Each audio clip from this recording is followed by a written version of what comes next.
Well, welcome to My Life in Football Season 2. And wow, we've had some guests before, but for me, and I've said it to him to his face before, definitely one of my two heroes in football. And I'm so pleased to say being joined by, for me, there is only one living legend, and that, of course, is Mr. Matt Le Tissier. So, Matt, it's fantastic to have you with us, and it's just buzzing. And hopefully everybody is buzzing once they've heard from you as well. Thank you very much, mate. Good to be here. So, Matt, I mean, we always start off with starting from the very beginning. I mean, Yep. how was it from yourself, and where was the first time you started in football? So I grew up in a football mad family first and foremost. So I had three older brothers who are 4, 6, and 7 years older than me. All pretty decent footballers themselves. Two of them will tell you that they were better than me. Uh, I'd say equally as talented. Um, One of those, and,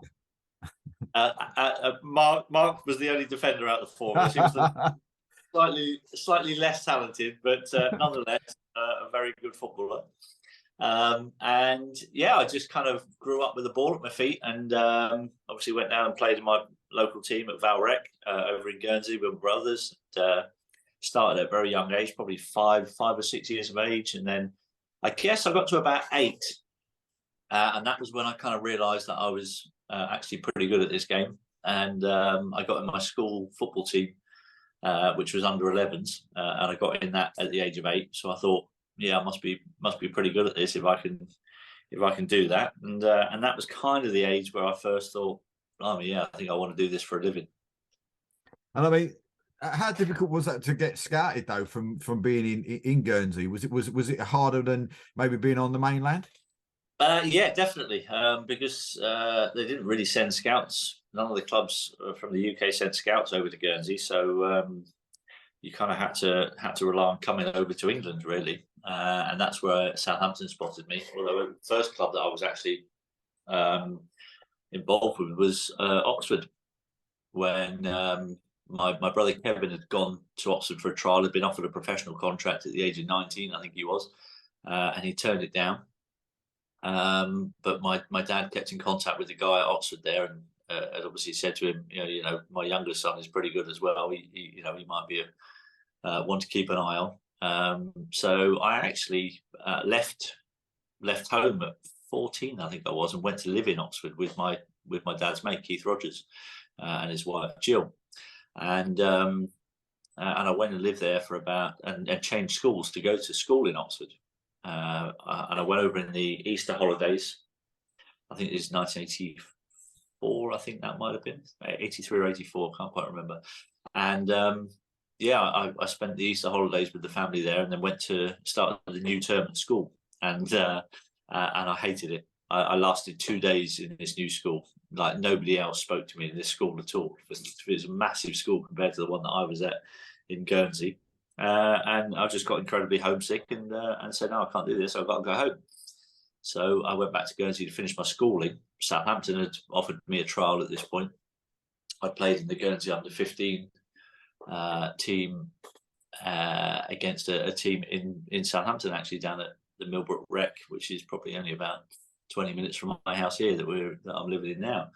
And got spotted, invited over for a trial by Southampton. Came in the holidays. Got signed up as an associated schoolboy after the first week's trial that I came to, and then that was it. I came back over to the UK for training during the holidays. I finished my schooling in Guernsey, and then when I finished my CSEs and GCSEs, I got a letter from the football club saying we would like to offer you an apprenticeship, or YTS as it was back then, the youth training scheme, and yeah, that was where my journey began. I joined Southampton Football Club on July the 1st, 1985, and yeah, that was where it all started. I mean, what was? I mean, before we move on to the rest of from signing on full terms as well. But I mean, what was? Some people nowadays you never see, or very rarely see, a player like yourself that's that loyal to one side and stand with that side from start to finish. I mean, what was it about? How often? I'm trying to get my words right now. How long was it you was actually there when you realised this was the club for me for life? That's a good question, actually. I think it was probably when I turned down Chelsea in 1995, and at that point I would have been 26. I think I was then, and I think at that point I thought, no, I think this is where I'm going to spend my entire career. I'm happy where I was, enjoying my football. And yeah, I enjoy being the big fish in the small pond. I've never minded admitting that. And yeah, Southampton was the club for me. I felt like I owed Southampton something because they were the ones that gave me my big break, enabled me to fulfil my childhood dreams of being a footballer and playing for England. I did all that while I was at Southampton. So I always felt like I owed them something, and I felt like I owed the fans something at Southampton, because they were always brilliant to me from a very young age. At 17 years of age, when I made my debut, they were bang on my side. I spent a couple of years as a substitute, pretty much those first couple of years, and all the time I was on the bench, they were singing for the manager to get me on, and it made a real difference to me. Well, it says here that made your debut in 1986, was it? I think in the 4-3 defeat of Norwich in the First Division. That's exactly right. Yeah. August the 31st, I think it was, 1986, and I think August the 30th, 31st, something like that. And that was I came on as a sub in that 15 minutes I think I had at the end of that game. We were losing 3-2 when I went on, so I obviously changed the game. And and then on the Tuesday night following that game, I made my full debut, and that was against Spurs, which was the team that I supported as a boy. My boyhood idol was Glenn Hoddle. He was in the Spurs team that night, so that was a pretty special night, and that was amazing. I had loads of my family came over from Guernsey to watch my full debut, and that was just an amazing night that will live with me forever, really. I mean, when you got a boyhood hero like Glenn Hoddle, what was it like to be a better footballer than Glenn Hoddle? Glenn would never tell you that. He's my big dog. I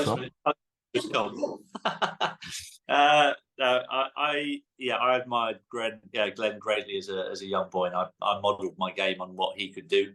And I like to feel like I did that, and then took it to another level by scoring more goals than he ever did. Well, for me, you know what I think. Anyway, but that's not the point. It says, of course, he scored that trick against Leicester City as well. I mean, that was in my first season. I think that was in March of '87. So that was still in my first season as a first teamer. And that was fantastic. My dad had come over because my parents couldn't afford to come over for every game, with the travel from Guernsey. But it was nice. My dad had come over on his own for that game, and so it was lovely that he was there to witness that. That was obviously a pretty special memory to score your first hat trick for your club. I didn't know that I was going to go on and score a few more. You never know, do you? So that was a pretty special day. And then it says down here as well, then you were the culprit to getting Ron Atkinson the sack. Is that right? By scoring a couple of goals in his last game? So that was before the hat trick. So that was in the November of '86, in the League Cup game down at the Dell. We played Man United. They was kind of been struggling a little bit in the league. Came to the Dell. We beat them 4-1. I came on as a sub in that game, scored 2. My first ever goals for Southampton Football Club. That was Ron's last game in charge. He was sacked shortly after that game. There's a stat here which you'll probably tell me it's correct, but or not, but it could be a good quiz question, because I wouldn't have thought that there'd have been a complete season when you played for Southampton when you didn't score a single goal in a season. But according to what's written down here in front of me, it says in Matt Le Tissier, he made 19 first team appearances in 1987-88, failing to score. That is true to a point. Failed to score in the league that season. I mean, that's got to be a quiz question on its own, isn't it? Surely. Yeah. So I scored 1 goal in the League Cup and 1 goal in the FA Cup that season, and that was it. I'd had a pretty interrupted season. I got I'm pretty sure this is the season I'm thinking about, but I got sent off twice in the space of about 2 weeks in the reserve games, and so I served quite a big suspension. And a lot of those 19 appearances were obviously off the substitute bench. So yeah, it wasn't a great season for me after scoring quite a few. I scored 10 the previous season, that first season, and so then to not score a league goal, yeah, that was kind of a little bit of a disappointment, and yeah, there were reasons for that. So yeah, I kind of guess that the following season after that was quite an important one for me. I mean, go for your life. Tell us about the following season. Yeah, I mean, the following season, kind of again, I was kind of in and out of the team a little bit, but I started to score again. I got 11 goals, I think I got that season, including cup games. And so that kind of got me back on track. You have to remember, I was still only kind of 19, 20 years of age at this point. I turned 20 during that season. So it was still pretty young, still learning my trade, still growing physically, still getting stronger. And then yeah, so that was a nice springboard for the following season when I didn't start off in the first team the following season because Danny Wallace was still at the club then, and Danny got sold to Manchester United very early on in that season, and that kind of opened up a spot in the team for me, and I took it with both hands. I became the penalty taker that season, and I went on to score 21 league goals that season, 24 altogether, and ended up winning the Young Player of the Year. That must have been fantastic. I mean, on the night you received that, was your parents and that over and family over?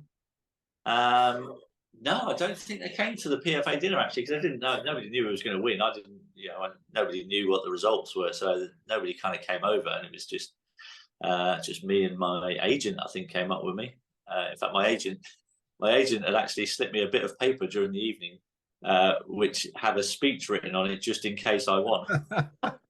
I can remember opening up this note and looking at it, and then thinking, oh yeah, okay, maybe if I win, I've got to say a few words. So I was like, I went to the toilet. I remember going to the toilet and trying to memorize this speech in the middle of dinner at the PFA Awards. I mean, who else was you up against on that? Can you remember? I know that one of my teammates came third that year, and that was Rodney Wallace. I can't remember who came second actually. But the year before me, I think Mercer had won it the year before me. I think Gazza had won it the year before that. I think Lee Sharp won it the year after. So there were some good names that were on there. And it was almost like, when was the first sort of time that you sort of really came to the forefront of everybody's, of most of the sort of people in football? When was it was the real sort of breakthrough goal or something that you did, breakthrough bit of skill that you did, that all of a sudden Matt Le Tissier's name is sort of up there in lights as such? Yeah, I think it was probably a game against Liverpool in October 1989. Liverpool came to the Dell in middle of October, I think it was, and they were the best team in the country. They were unbeaten in the league, coming to play us, and we absolutely smashed them. We beat them 4-1. It honestly could have been 7 or 8 that day. It was the best team performance I've probably played in at Southampton in my career. We had everyone was kind of bang on their game that day, and we tore them to pieces. And it went out. The extended highlights went out on the big match on the Sunday afternoon after that. And so that was kind of, and I had a really good game. I scored one of the goals. I set up 2 of them. And it was kind of a real breakthrough moment where people kind of looked at that Southampton team and thought, oh, blimey. Because we had Rodney Wallace on the left wing. I was on the right wing. Alan Shearer was up front with Paul Rideout. And it was a really attacking team. And that performance kind of really stood out. And the fact that it was, on national television the day after was quite a big thing. So, with that sort of side that you got there, was you a little bit disappointed that maybe the team didn't do a little bit better than maybe what it did? Because, I mean, the likes of Shearer and Rideout and yourself in that side, I mean, it was a top side. Well, we finished 7th that season. so it was a pretty good effort, and Yeah. actually lost our last 2 games of that season, and I think had we won those last 2 games, I think we would have finished like 4th or 5th. So it was a pretty good effort, and it was the highest place finish that I ever had in my career. So that was kind of the best kind of Southampton team that I played in. Good blend of youth and experience in that team. The youth was kind of pretty much all up the front with me and Rodney and Alan. Jason Dodd was playing right back. He'd broken through into the team that season. In fact, the game against Liverpool was his home debut. And then you had the experience of Jimmy Case and Glenn Cockrell, Russell Osman, people like Mickey Adams, I think, was playing. I think Franny Benali might have played in that one as well. It was a good mixture of youth and experience in that team. You just listen to some of those names you roll off and you think, wow, do you know what I mean? It's just that you forget, I suppose, with the Southampton, with maybe what's happened this year and other years as well, and years that we'll go into later. That is some side.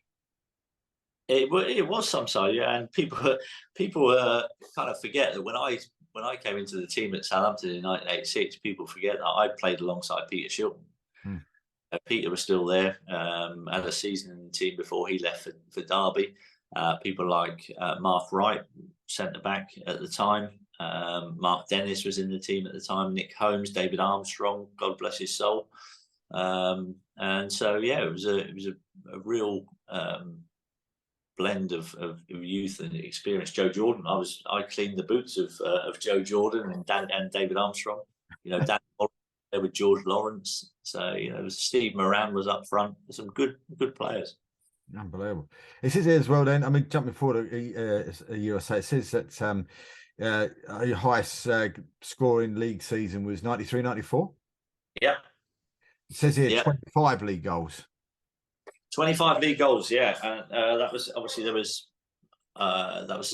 22 teams in the league that season. So we had 42 games that season, although I missed 4 of them. So I did only actually play 38 games that year. That was kind of a strange season for me, because the first half of it was spent under the managership of Ian Branfoot, who wasn't my biggest fan. He dropped me for a few games early on in that season. And then the second half of it, Alan Ball took over, and it was just like chalk and cheese. All of a sudden, I was the best player in the world, according to Bally, and he built the team around me. And in the last 18 games of that season, 17 of which Bally was in charge, I think I scored 16 goals. And we stayed up because we stayed up by a point, I think. And at the time when Bally took over in mid-January, I think we were either bottom or second bottom of the league at that point, struggling. What was he like as a manager, Alan Ball? Because everybody knows him, of course, winning World Cup in '66. Sees him, as manager as well, and he seems to be a real jolly chap, but very serious about his football. What was he like? What was he like? He loved his football. He was so passionate about his football. So he was passionate about everything that he loved in his life. Passionate about his horse racing, passionate about his family, and just I loved playing football under him. His training was brilliant. It was all short and sharp, and if he did it properly, he didn't tear the backside out of it. You were gone and away from the training ground by kind of 12 o'clock, 12:30 if you were training properly. And it suited me down to the ground. He wasn't everybody's cup of tea. There were players obviously who worked in the team that didn't enjoy his style of management, but for me personally, that was the best 18 months of my career when he was my manager. Any funny stories though with him in that 18 months?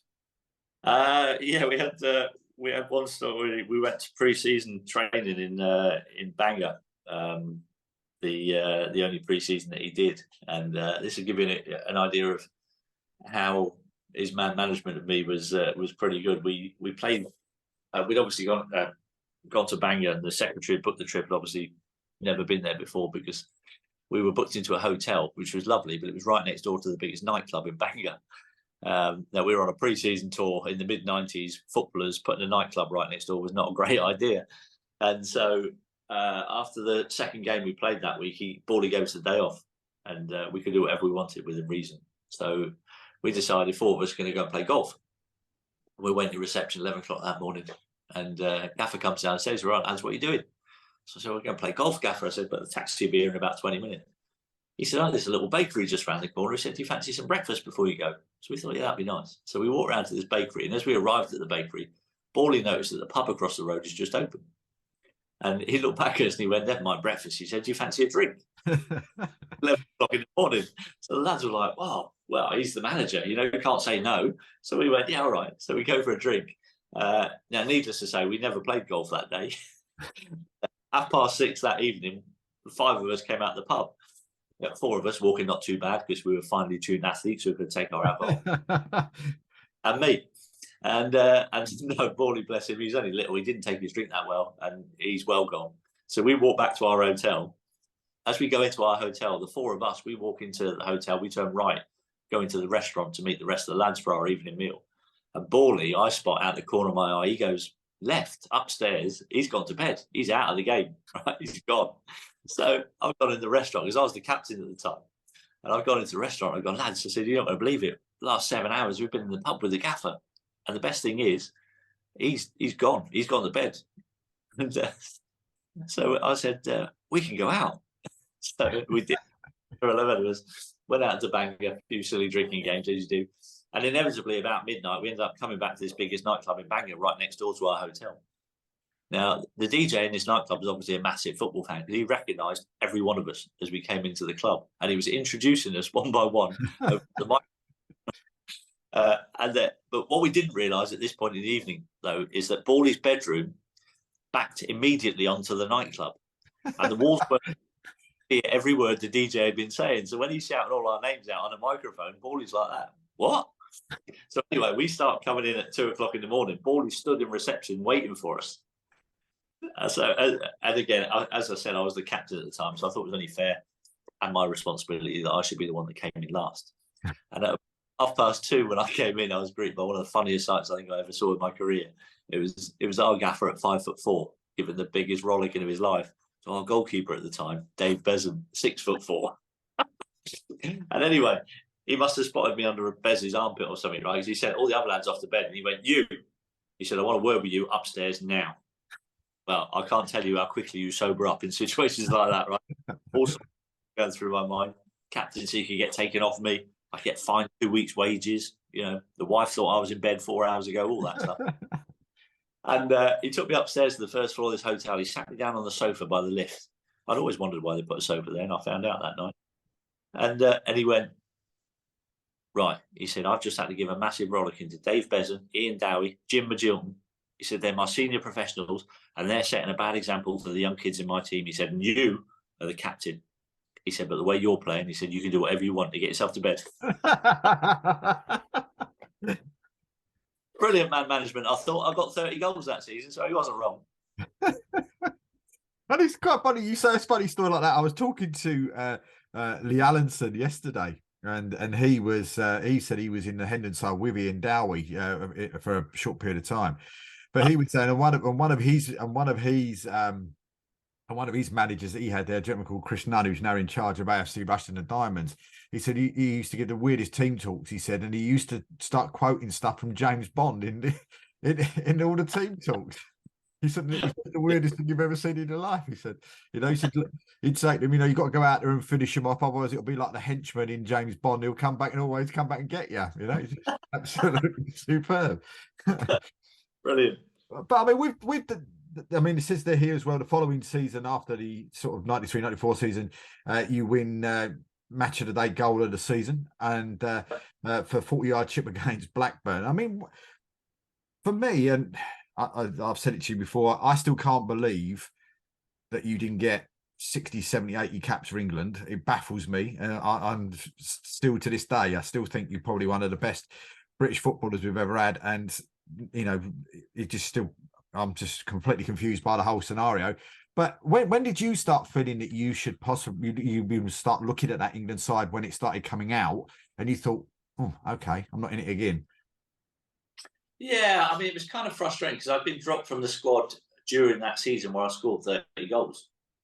Now, I mean, if you fast forward to today, I think there would be an English attacking midfielder who had got 30 goals in the season, and you think, well, he'd never get left out of an England squad with those kind of numbers. But I did. And it always baffles me to this day. I mean, I know we had a lot of good attacking English talent back in those days, but the numbers that I was producing and the team that I was producing it in, I thought would have been enough to convince an England manager that I was worthy of a few more than the 3 starts that I actually got. Mm. Who were the England managers that left you out then, as such? Well, yeah. So it was Terry Venables really, and Glenn Hoddle were the 2 kind of main managers during the bulk of the peak of my career. Anyway, I did get in an England squad. Well, I got an England B squad when Bobby Robson was manager, and Laurie McMenemy actually was the England B team manager at that point. And I actually got in an England squad. Not many people know this or remember this, but I was actually in one full England squad when Graham Taylor was in charge. Mm-hmm. And it was the game against France. And it was the game that Alan Shearer made his debut in. And Alan scored on his debut. And I was sat on the bench watching it. I didn't get on the game, but I was an unused sub. And that was in 1992, I think that was.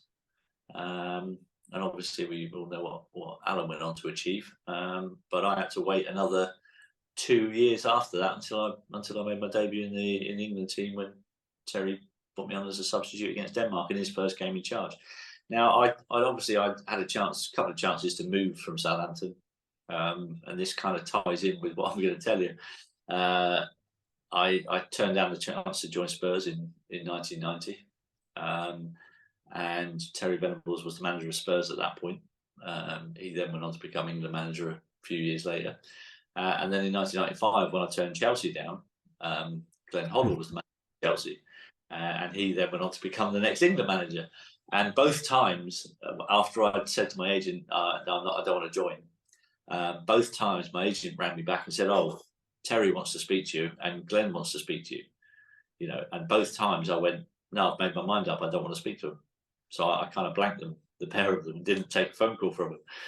In hindsight, I mean, there was probably not the best decisions I could have made when it came to my England career after that.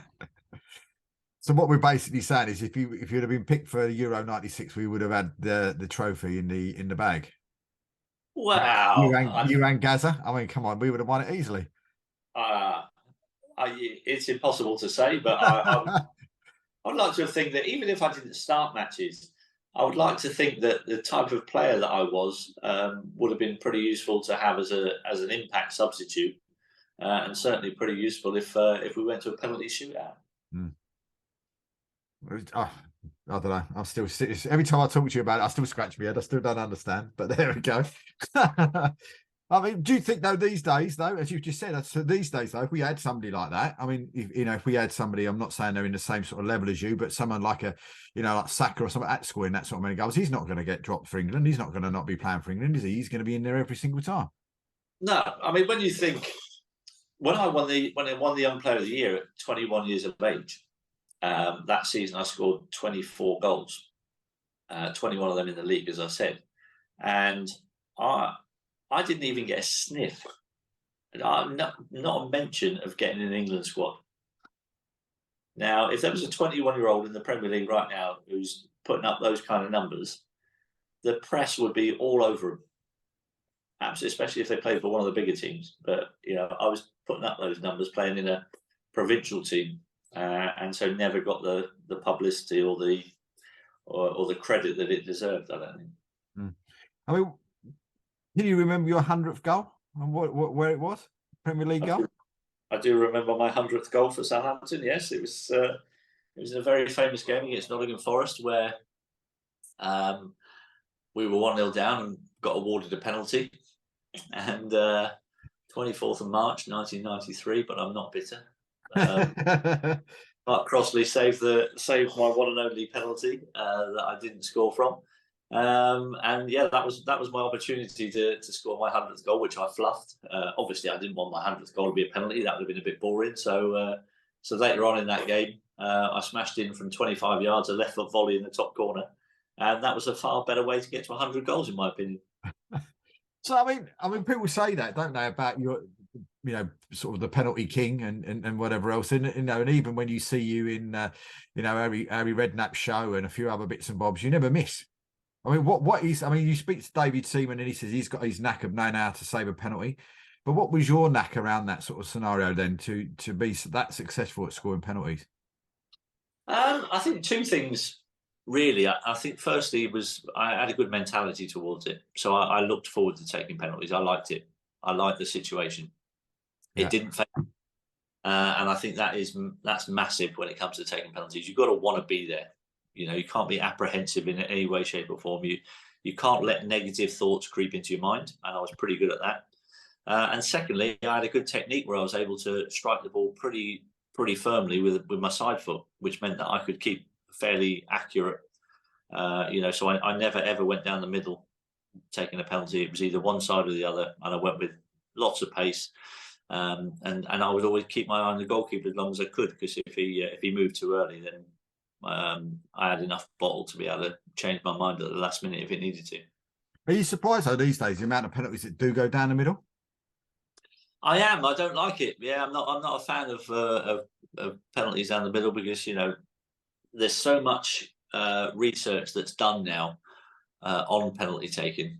That the goalkeepers know the percentages of everything, the where you're going to go right, left, down the middle, and I think, with the technique that I had, I've never actually looked into it that deeply, but I would guess that out those 48 penalties I took, I'm pretty sure it would be pretty close to being 50-50 as to whether it went right or left. I've never actually looked into the stats about that, which I might do one day when I'm really bored. But there probably wasn't as much information available to the goalkeepers back in my day, and so that may have been an advantage to me. But I never really took any notice of the goalkeepers' stats, because some goalkeepers will dive a certain way a lot more than others, but it didn't really interest me, because at the end of the day, I've got a free shot from 12 yards. If I can't score that, on a regular basis, I shouldn't really be a professional footballer. I suppose I should ask you, I don't know if you've seen the penalty, but I mean, what was your thoughts on that penalty from John Bostock from Notts County at the weekend? Because I think if I would have been the manager, I think going up or not going down, I think you'd be playing for somebody else next year. Yeah, I did see it, and it is one of those things where you can look like the coolest man on the planet, or you could look like the biggest knobhead on the planet. There's no between when it comes to the Panenka. And unfortunately for John, it was just a little bit too high. And it was. I can understand.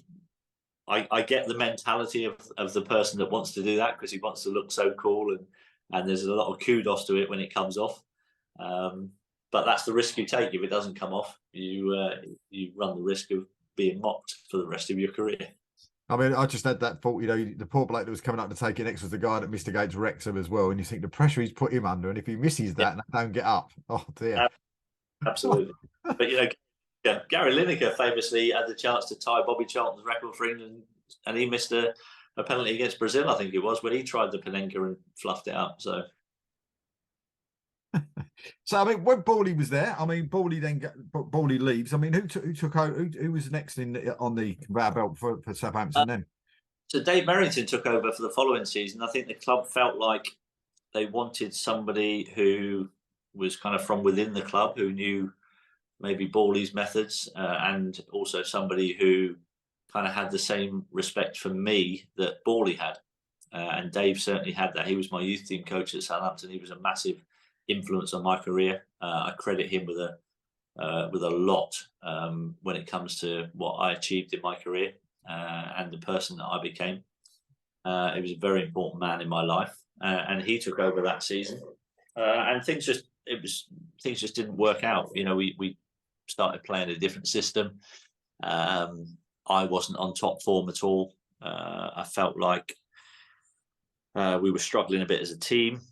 And I felt like the captaincy started to affect me. So I actually went to Dave I think it was probably November of that season, just said to him, look, take the captaincy off me. I'm not leading by example here. I'm not playing well enough. And it was a real struggle that season. And I barely got into double figures, I think, for goals that season. I mean, how long was Dave in for? Just the one season? Season, yeah, just one season. We stayed up on the last day of the season. I think we had a nil-nil draw against Wimbledon. I think on the last day of the season we stayed up by goal difference. I think it was. Man City went down. That was the time. I think that was the season Man City got relegated, and Bawley was in charge of Man City. So he'd gone to Man City. We stay up on goal difference over them, but it was quite controversial because City had gone 2-0 down against Liverpool in that game, and obviously they needed to win or they needed to better our result, and we were drawing, and then they got back to 2-2, and I think somewhere in the crowd at Man City, some message had got onto the players that we were losing the game, and so Man City started just keeping the ball in the corner flag and not trying to score another goal, thinking that was enough for them to stay safe. Unfortunately, they've been given the wrong information, and they just played a bit of keep ball and never tried to get a third goal, which would have kept them up. And who came in after Dave? So we all then had a season of Graham Souness after Dave, and I think Graham had just come back from Turkey, I think. Something like Galatasaray or something like that, wasn't he, or somewhere around that area? I think so. Yeah. I know he just had his heart bypass operation, so he was quite a calm Graham Souness. His reputation was not for being calm, but when he was with us, he was actually fairly calm. I think his doctors had told him he's got to take it easy. So yeah, he was manager for that season. Again, we struggled, and we've stayed up on the last day of the season again, third time in 4 years. And I think we lost at Aston Villa actually, but the other results went our way that day. And again, Graham just lasted the one season, and he was off, and Dave Jones took over. And what was Dave like? I like Dave. I thought he was a good manager. He'd knocked us out. He was manager of Stockport, and his Stockport team had actually knocked us out of the League Cup the previous season. And I think our board had remembered that, and so they gave him the job. He brought in Paul Jones, Welsh goalkeeper, and I think it was a bit of a rough start. But he brought in a few players, kind of a few bigger names came in. David Howells, he brought in David Howells from Spurs. Mark Hughes came in. Sparky came down for a little while. Carlton Palmer came down. David Hurst. So he brought in a bit of experience, I thought Dave was a good manager. I thought he was harshly treated by the club. Actually, there were some ridiculous allegations that were thrown against him by somebody, and the club put him on gardening leave. Before he'd even had a chance to clear his name, which eventually he did because the case against him was nonsense. He was put on gardening leave after I think two and a half seasons. I think Dave was manager for, and then the club brought in my mate Glenn Hoddle as manager to. While Dave was on gardening leave, and that was interesting. He left me out the '98 World Cup squad, and the next thing he's now manager of Southampton. I was like, oh, this is going to be great. was that what 99 2000? That was 90. So that would let's see. Suey was 96, 97. So Dave was 97, 98, 98, 99, 99, 2000. Yeah. So I think that was kind of halfway through the 99 season. Who was in charge of the club? When did you start hearing sort of the rumours that they were going to be leaving the Dell and moving to St Mary's? I mean, because it would have been around that sort of time, wouldn't it? There was always kind of a bit of background talk about getting a new stadium. There were a couple of sites that were proposed and kind of kicked out. There was a place in Eastleigh which would have been perfect. It was right next door to the airport, train station, motorway, and it was kicked out because a few residents in Eastleigh that lived 600 yards away weren't happy about it. And so it never went through. Strangely enough, now there's now a big football facility on that area, which is put in a few years ago for grassroots football and all that kind of stuff. So funny how things turn out.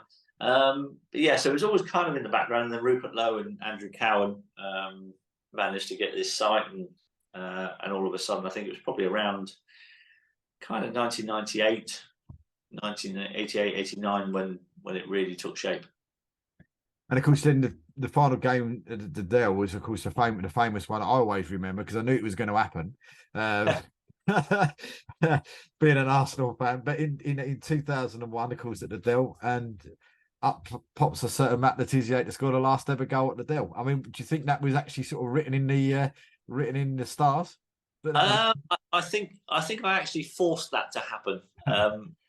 Just by sheer willpower, because I kind of knew from the Tuesday before the game that I was going to be on the bench, and our manager at the time, Stuart Gray, had said to me, whatever happens at the end of the game, he said, you're going to be on the pitch. He said, what you've done for this football club for the last 15 years, he said, you deserve to be on that football pitch when the final whistle blows in the last ever game. So I was eternally grateful for Stuart for that, because it gave me the opportunity then to really kind of make my mark. And yeah, from that Tuesday onwards, I was kind of obsessed with the thought of being the last person to score at the Dell. I just wanted it to be me, and I was just kind of imagining all sorts of scenarios how it was going to happen. And yeah, in the 88th minute, with the game stood at 2-2, ball dropped to me on my left foot, a little bit behind me. Chris Marsden steaming in, thinking he's going to get a shot, but I'm thinking, no, Mazzy, you ain't shooting from there, because you will miss. And I swiveled with my left foot, hit it on the half volley, and flew into the top corner. In fact, it's that much of a that's in my office. So that's me swiveling to score the last ever goal at the Dell. And again, it wasn't just a tap-in either, was it? Do you know what I mean? It was a Matt Le Tissier special as well. It was a pretty decent finish. Yeah, it wasn't easy. I could probably try that shot another 20 times and maybe only pull it off another once or twice. So, and of course, Southampton then go into St Mary's. I mean, how many games did you get to play at St Mary's?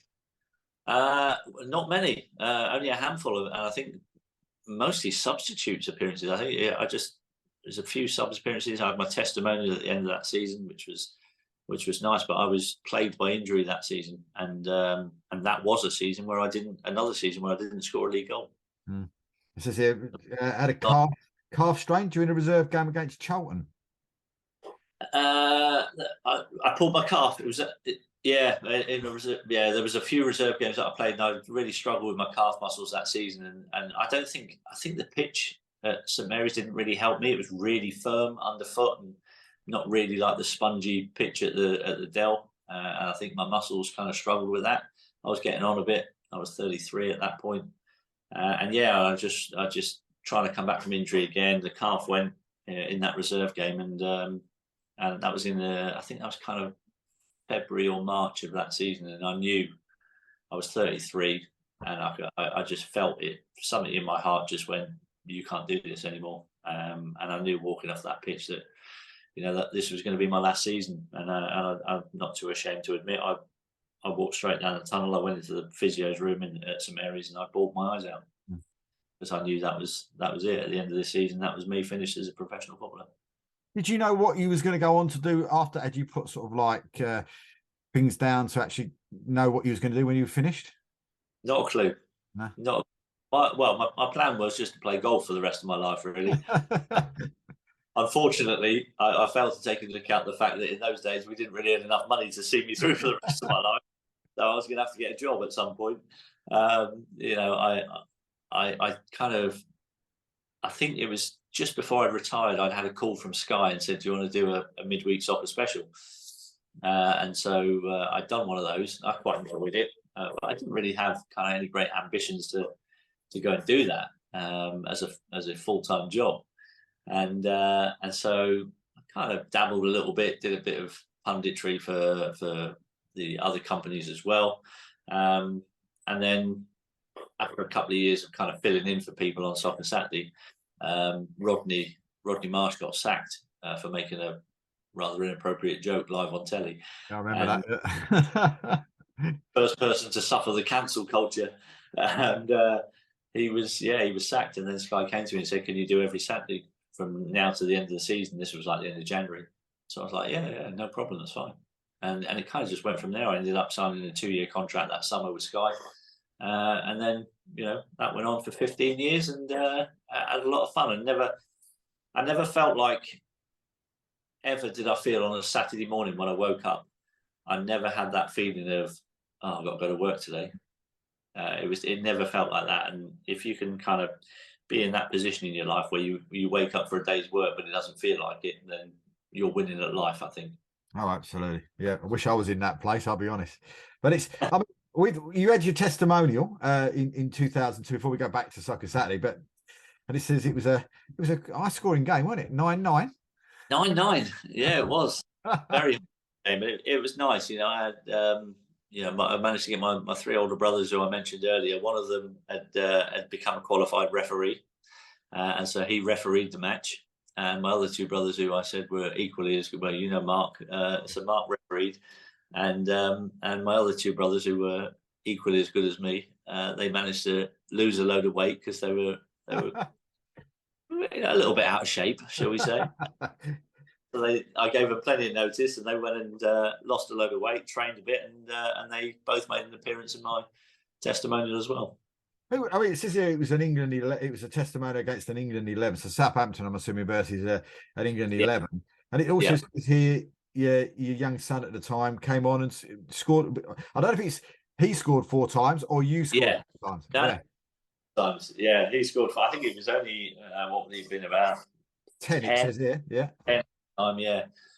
So it was quite funny. I think we got a penalty, and Ian Wright got the ball and put it on the 6 yard, because he was only little. He put it on the 6 yard line for him, and my son picked the ball up and walked it back to the proper penalty spot, and then slotted it in the corner from there. Well, I mean, that must have been fantastic. I'd say be some plan. Assuming alongside you, it must have been brilliant. It was a very emotional night. I've got to admit, with all the family around, the way that it'd gone. My testimonial committee, unbeknown to me, after the game, that they put together a montage of all my best goals, and after the final whistle, they played it on the big screens at St Mary's. And my 6-year-old daughter, who had never really seen me play football, she was quite young, and I was injured a lot the last part of my career, so she didn't really see me play much. And it was lovely, because I was holding her in my arms, and she was watching all these goals going on the screen. And it was at this point that I knew I must have put a bit of weight on at the end of my career, because she was looking at all these goals, and all of a sudden she turned to me and she went, "Daddy," she said, "you were quite good when you were little." That tickled me. But that must have been a late night then, if they're putting all your best goals on there. Well, it was maybe not all of them, but we had a party afterwards in a local club in Southampton, and it did go on to the early hours of the morning. I think Gaza ended up almost getting arrested, I think. So it was quite a lively night. But I mean, with that though, I mean, is it true that people, and I've read this on numerous occasions, that the Brazilians absolutely loved your goals? I mean, they were always showing them on TV and stuff like that over in Brazil.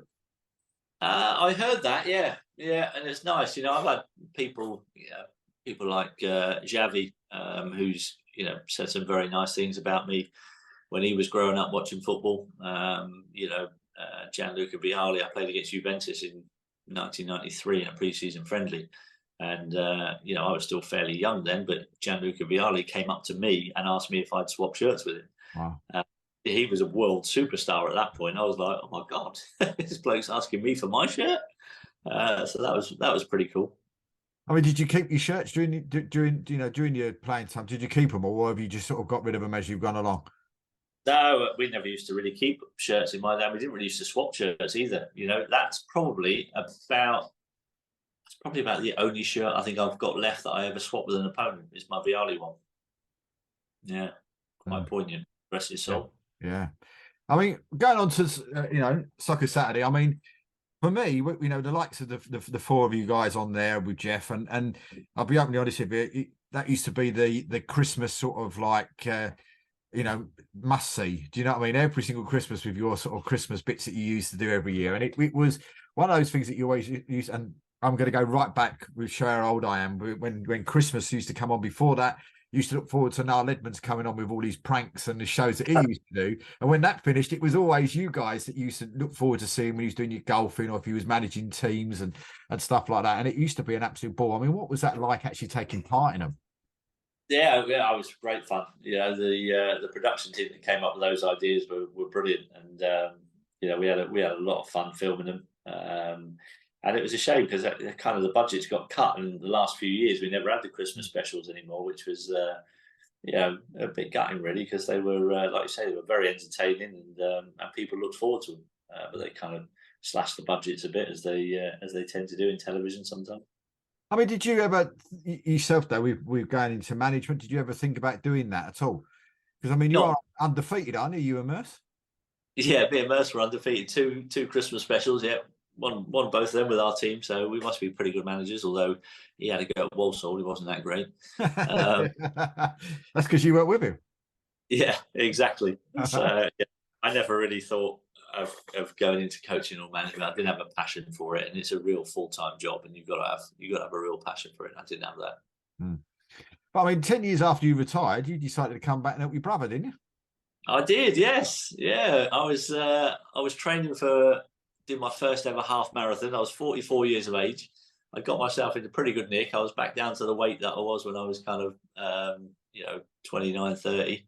The Guernsey FC had a bit of a fixture pile up, as you well know, towards the end of the season. I think they had to play, I'm pretty sure it was something like 18 games in 31 days. It's mental, yeah.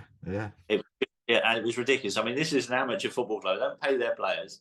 And the players were just dropping like flies, they were knackered, the injuries were up, and my brother said, we got an away game and we're really struggling. We got hardly anyone on the bench. He said, would you come up? So I said, yeah, why not? So I went up. I was a bit disappointed, actually. We were getting beaten the game, and the manager didn't put me on until 10 minutes before the end. I was like, at least give me 20. Come on, give me a chance to turn around here. So I'll never forgive Vancy for that. Was it one of those things, though, when he came on, they saw you come on and it was just, you were just going to get clumped everywhere? No, it wasn't like that at all. It was a fairly tame affair. And I'm too old in the tooth to get involved in tackles like that. But I mean, Guernsey had a good run of it as well, didn't they? I mean, they got into the Isthmian as well, and still in the Isthmian as we speak. I know they took a year out, during the COVID outbreak. I spoke to your brother at the time, but I mean, they're in there in the South Central. I think they go back to the Southeast from where they came from next season with the stuff coming out in the last week or so. So they go back to the Southeast. But I mean, with that itself, I mean, they've got a player there, and I think we've spoken about him once before, and I know he's probably knocking on a little bit now, but he's still an absolute quality player, isn't he, Ross Allen? The goal machine. He's a goal machine. I was really surprised, actually, that 9-10 years ago that he didn't get snapped up by a professional club, because he was, blimey, right up there with the best that kind of Guernsey has produced in terms of goal scorers. My brother Kevin will probably argue that he wasn't quite as good as him. But yeah, I thought Ross did a fantastic job for Guernsey FC. Shot him up through the leagues with his goals, he's still sticking them in even this season. Still bagging goals left, right, and centre, and very, very good footballer. Yeah. I mean, going back to just to finish with, I mean, with Soccer Saturday, I mean, any funny stories you can tell us there that you can actually tell us with them? Because I mean, it always seemed to be, you guys always seem to be a friendly bunch, and I won't put a down on it to ask what happened and why you left, unless you want to speak about it. That's entirely up to you. But it that sort of side of it, it was always that thing you switched on, and you were really disappointed if one of you four weren't on one week. You turn and go, oh, what's McAnally doing on it? Do you know what I mean? Or whoever it might be, yeah. That's nice to know. I'll tell Mac that. But funny enough, actually, one of my favourite stories was actually when before the kind of the regular crowd got together, where I was sat on there one year, and Peter Reid was sat next to me. So this is going back a long time, and it was the season when Sunderland got relegated. So it was kind of like early-ish 2000s, and they got relegated like quite early. There was still quite a few games to go, and Sky had put together this video montage of Sunderland's ups and downs of the last few years, and obviously, you know, they'd yo-yoed a little bit, so they were showing like some goals, you know, from Kevin Phillips and Niall Quinn, all that type, and then they showed a clip of the playoff final. I think it was '98 when they played Charlton, and it went to penalties. So they showed a clip of obviously the deciding penalty was Michael Gray. Now Mickey Gray was like a local Sunderland boy, and he's got this penalty for Sunderland. He has to score it, otherwise their Charlton go up. And so he steps up and he misses the penalty. So it's a big moment. Charlton get promoted to the Premier League.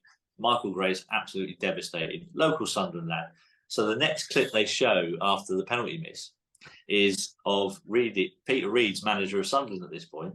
So the next clip they show is Reedy, and he's got his arm around Michael Gray, and he's walking up the pitch at Wembley. Now, bear in mind, you can't see us in the studio. You're watching the VT. I say to Reedy in the studio, I go, Reedy, I said, what can you say to a lad in a situation like that? And he looked at me straight-laced, and he just went, I just told him he was a useless twat. And just as he said that, I start cracking up like you just did there, and the camera pans back to the studio. Like me and Reedy are pissing ourselves, and no one has we're laughing about. But it was one of my favourite moments. I mean, with that, what type of characters are the guys on there? I mean, you know, the likes of Jeff and especially Merce as well. I mean, Merce was another, for me, you know, another living legend, being an Arsenal fan. Do you know what I mean? Yeah. No, I mean, it was great fun. I mean, we're still good mates. We're doing theatre shows together now with Jeff and Charlie and Tomo, and we have been doing for the last year or so. It's been great fun. Mercy's a diamond. You know, you never know what's going to come out of his mouth next. You know, I remember having to write things down for him, like some of the more complicated names in the Premier League. I used to write it down phonetically for him so that he could say them properly. And so I was like his little translator on the side. So I loved working alongside Merce. Tomo was brilliant. Tomo, a lot of people, I think, take Tomo the wrong way. And a lot of people who watch the show are like, Tomo's so annoying. He's always Liverpool. But actually, honestly, you couldn't wish to meet a nicer bloke. He's an absolute diamond. And Charlie's good as gold. Charlie, you know, has lived the life like you wouldn't believe. I was talking to him just a couple of months back, actually. I had to drive. We did a job together up in Grimsby, and then we had to drive back to Wentworth the following day, and I gave him a lift.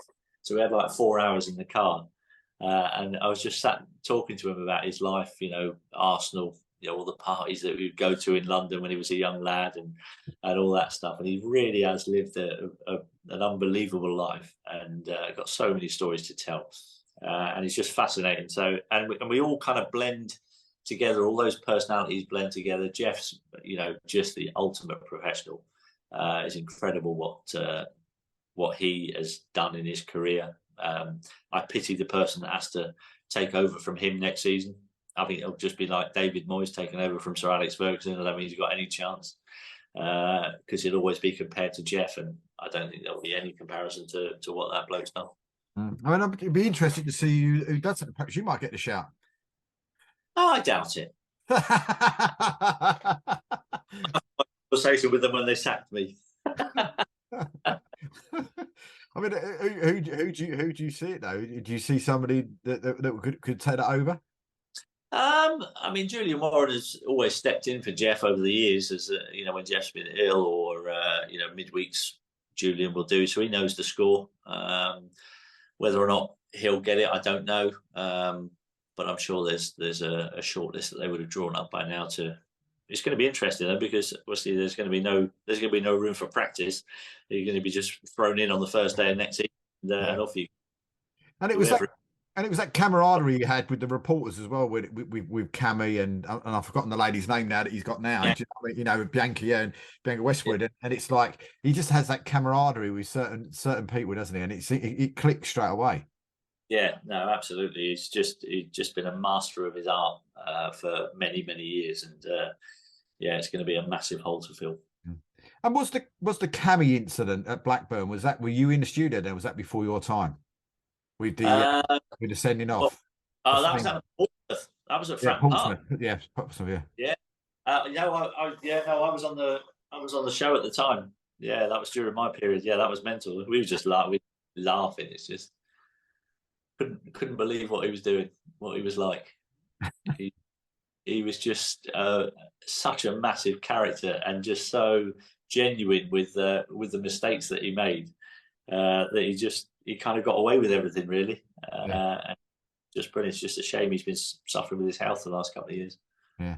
So what's the future then as we come to present day? I mean, what's the future for Matt Le Tissier? I mean, what's the what's the sort of future got planned for yourself now?